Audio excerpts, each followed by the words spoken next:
दोस्तों नमस्कार। मध्य प्रदेश की धरती दामोह में आपका बहुत बहुत स्वागत। दामोह जो मध्य प्रदेश का एक छोटा सा शहर है, लेकिन यह अपने आप में एक करिश्माई शहर कह सकते हैं, क्योंकि पहाड़ों से घिरा यह शहर और इसका इतिहास काफ़ी पुराना है। मैं आपको यहाँ नल दमयंती के बारे में बताऊंगा, और ख़ास करके मैं जिस जगह पर हूँ यह दमयंती संग्रहालय है। दमयंती संग्रहालय दामोह जो अपने आप में एक अनूठा संग्रहालय है, अपनी कलाकृतियों और प्राचीन अवशेषों के कारण। यह संग्रहालय कलचुरी राजवंश के बारे में जानने के लिए एक अनोखा संग्रहालय है।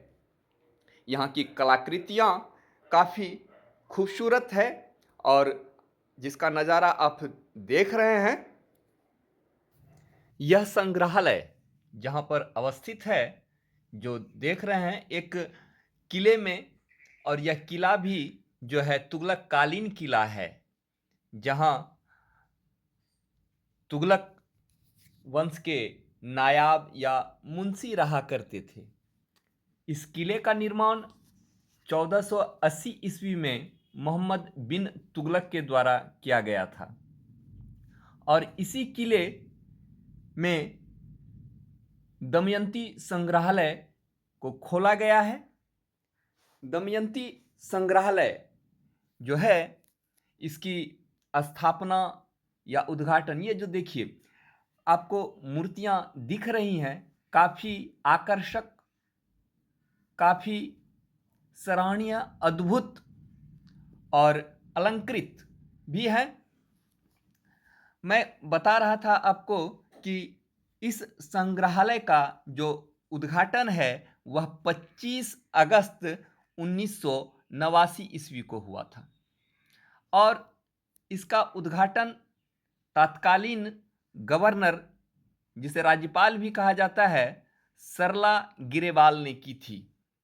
और ये जो मूर्तियां आप देख रहे हैं यह कलचुरी काल की है, और कलचुरी कला में ही बनी हुई है। यह देखिए बाहर से दृश्य जो है इसका।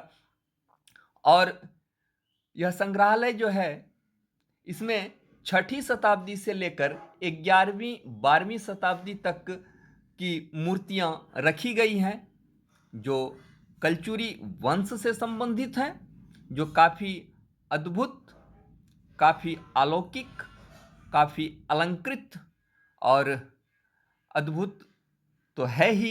ये देखिए इस किले का जो स्वरूप है, और इस किले की जो घेराबंदी की गई है जगह जगह पर, और जो मूर्तियां रखी गई हैं, इसका नज़ारा देखिए कितना खूबसूरत, कितना मनमोहक। और ये देखिए जो मूर्तियां हैं ये अलंकृत हैं। जितनी भी मूर्तियां हैं, जितनी भी प्रतिमाएं यहाँ पर हैं, वो सारे के सारे लाल बलुआ पत्थर से बने हुए हैं। और इन मूर्तियों को जब आप देखते हैं तो शायद आपको खजुराहो की याद आ जाती है, और इसका प्रभाव इस पर है खजुराहो कला का, जो चंदेलों के द्वारा निर्मित है। चंदेल राजवंश से संबंधित है खजुराहो, उसका प्रभाव यहाँ देखने को मिलता है। इस संग्रहालय में 177 प्रतिमाएं हैं, और सिक्कों की यदि बात करें तो 138 सिक्के हैं। ये देखिए कितना खूबसूरत जो है ये कला में बनी हुई, कलचुरी कला में। और शिलालेखों की यदि बात करें तो 4 शिलालेख यहाँ हैं। और मुख्य रूप से यदि हम इस संग्रहालय में देखें तो सूर्य,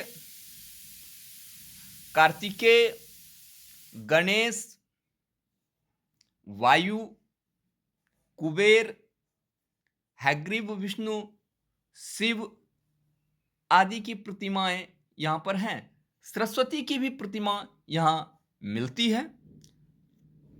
और ये जो खूबसूरत दृश्य आपको नजर आ रहा है, चलते फिरते पर्यटकों की टोली भी देखने को मिलती है।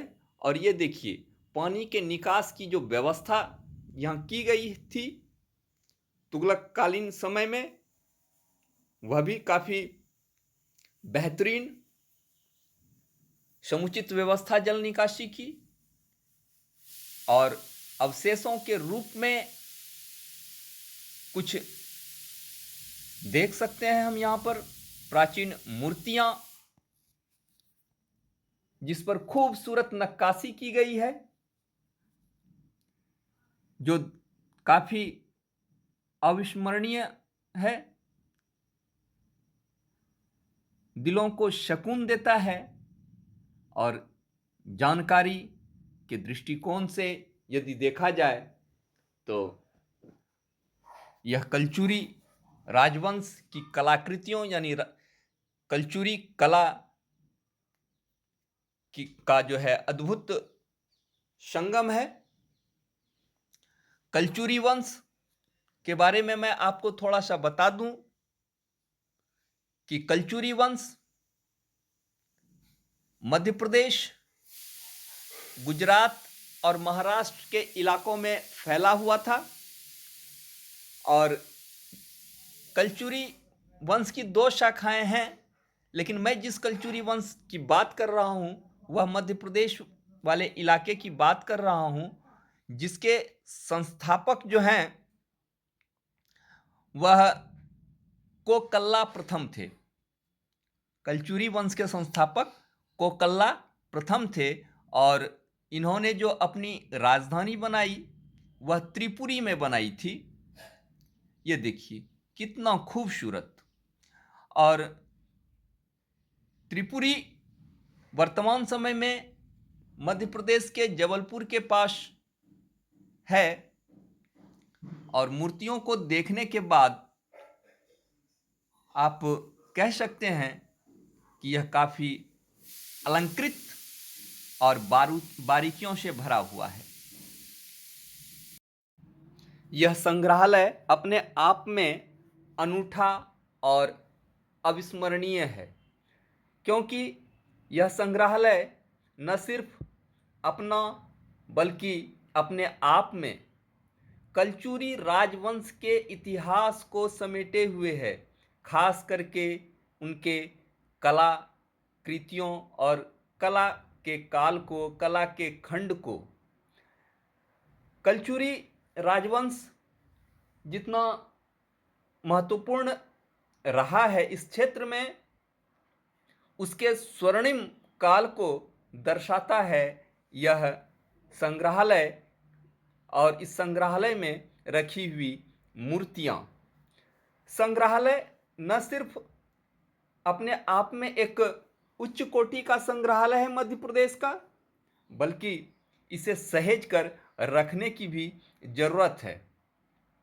इस संग्रहालय में एक ओर जहां हम देखते हैं कि चतुर्भुजी शिव की मूर्तियां हैं, तो दूसरी ओर जैन धर्म से संबंधित भी यहाँ पर मूर्तियां हैं। यहाँ पर 22वें जैन तीर्थंकर नेमिनाथ की यक्षिणी अंबिका की प्राचीन मूर्ति है, जिसमें आप देखेंगे कि एक महिला जो अंबिका है उसकी गोद में नेमिनाथ बैठे हुए हैं। यह संग्रहालय जो है और यहाँ पर जो रखी हुई मूर्तियां हैं वो कलचुरी काल की है। और यहाँ जो भी मूर्तियां हैं वह दामोह जिले के एक तहसील जिसका नाम है तेंदुखेड़ा, जिसे ब्लॉक भी कहा जाए या तहसील भी कहा जाए, कुछ क्षेत्रों में कुछ राज्यों में कहा जाता है, वहाँ यानी कि तेंदुखेड़ा के दौनी नामक ग्राम से यहाँ की सारी मूर्तियाँ प्राप्त हुई हैं लगभग। यदि रखरखाव या संरक्षण की बात करें तो इस संग्रहालय का संरक्षण मध्य प्रदेश सरकार करती है और मध्य प्रदेश सरकार के द्वारा यहाँ पर नियुक्ति भी की गई है संरक्षण के लिए, जो समय समय पर राज्य सरकारें इसमें सुधार भी करती है, पुनर्निर्माण का कार्य भी करती है, संरक्षण का कार्य भी करती है। यदि देखें तो यहाँ जो भी मूर्तियां हैं वो काफ़ी प्राचीन मूर्तियां हैं और इसको संरक्षण की आवश्यकता है। लाल बलुआ पत्थर पर बनी हुई ये मूर्तियां अपने आप में इतिहास की गवाही देता है और इन मूर्तियों को संरक्षित करने की आवश्यकता है। संरक्षण बहुत जरूरी है, क्योंकि जब हम इन मूर्तियों पर नज़र डालते हैं तो मूर्तियां जो है पुरानी तो है ही और इसका रंग जो है काला होता जा रहा है, जिसे संरक्षित करने की आवश्यकता है। संरक्षण के अभाव में ये नष्ट हो जाएंगे और फिर हम अपने सांस्कृतिक और ऐतिहासिक धरोहर को देखने समझने से वंचित रह जाएंगे। तो कलचुरी काल की ये जो मूर्तियां हैं, जो वाकई में अपने आप में एक अद्भुत और बेजोड़ नमूना है, जिसे अलंकृत करने की हमें आवश्यकता पड़ी है, या अलंकृत जो है मूर्तियां, इसमें संरक्षण की आवश्यकता है। कारीगरों ने इसे बड़ी ही मेहनत से बनाया है, जिसमें उसकी कारीगरी झलकती है। दामोह का यह संग्रहालय अपने आप में एक अनूठा संग्रहालय है, जहाँ पर इतिहास के पन्नों में सिमटी हुई कलाकृतियाँ जो थीं उसको एक धरोहर के रूप में हमारे सामने में पेश किया गया है, संजो कर रखा गया है। तो कलचुरी राजवंश की इन स्मारक इन कलाकृतियों को सहेज कर रखने की आवश्यकता है, जिसमें नागरिकों का भी योगदान होना चाहिए। धन्यवाद।